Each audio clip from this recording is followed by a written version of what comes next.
Hello everybody, Average Gamer here, and welcome to a quick little video for Supreme Ruler Ultimate. We have a patch, so we're going to do a patch update. It's the annual patch. Not really, I think the last patch was a couple months ago.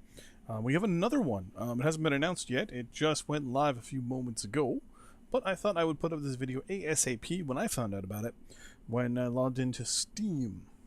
So it's patch 9.1.36. Overall, bunch of changes.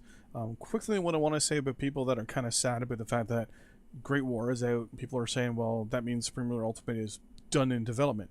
This just proves that it's not. The Great War and Ultimate both work on the same engine, because the Ultimate engine is different than the other games. They kind of redid and reworked the engine a little bit. With the work that they're doing on the Great on the Great War, on the engine and things like that, is now being basically, we'll say, reverse engineered for Supreme Ruler Ultimate.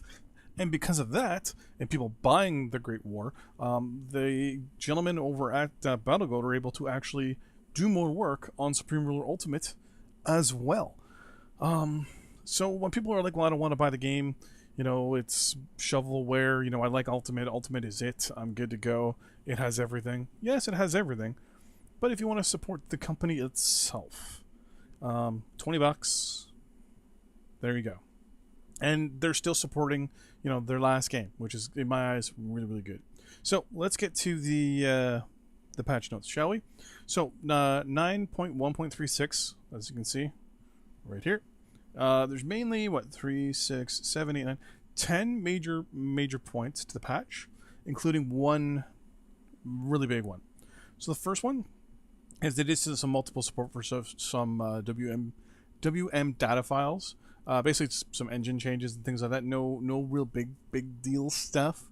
You know, it's basically stuff to affect goods, like long-term economies and stuff like that. So it'll give more progression to realistic baselines with prices. So for like oil, you know, the price of oil, consumer demand for goods, you know, all that stuff. As the time progresses, those things will change as well. So earlier timelines, people will be not requesting oil as much, but looking for coal. While vice versa, later on in the game, it'll all be about oil and consumer goods. People aren't going to be wanting wood. You know, like when's the last time you sat there in your living room going, you know what? I think I gotta go to the store and pick myself up a couple planks of 2x4s. Doesn't happen often. Back in the day, you needed wood because your houses were pretty much made out of wood. Nowadays, most houses, I know, at least up here in Canada, the big thing now is they're replacing most 2x4s. That when they go to build walls and stuff, they're using metal. So metal will be high in demand, things like that. But you know, so they change it up so as the eras progress in the game, demands for things change as well as the prices change and modify, which is pretty good. They made some changes to garrison infantry. Now when generic upgrades are applied, the infantry itself will generically upgrade in the background, which is really good. I always found late game in Supreme Ruler Ultimate that garrison units would just be wiped out really quick, really fast, and there really wasn't much anyone could do about it. They did some audio fixes, some some anti-aircraft sounds and equipment. Anti-aircraft sounds were fixed. There's some rules of engagement associated with chemical weapons and chemical artillery in Supreme Ruler Ultimate. Now, there's a reason for that. Number one, chemical weapons are not actually utilized in Supreme Ruler Ultimate. There's no option to use chemical weapons or anything like that. But there's a reason for this. That's pretty much the major things. I mean, there were some issues with some facilities that they fixed. Some unit production capacities as well were corrected and things like that. Region capacities were corrected. Overall, not bad, right? Some good stuff. I think it's pretty good. But here's the big thing. Compatibility with Supreme Ruler Great War save games so that games can be started in Supreme Ruler Great War and continued in SRU. What does that mean? That means that you can play Supreme Ruler the Great War, play the war, end the war, then switch over to Supreme Ruler Ultimate, and continue on from there.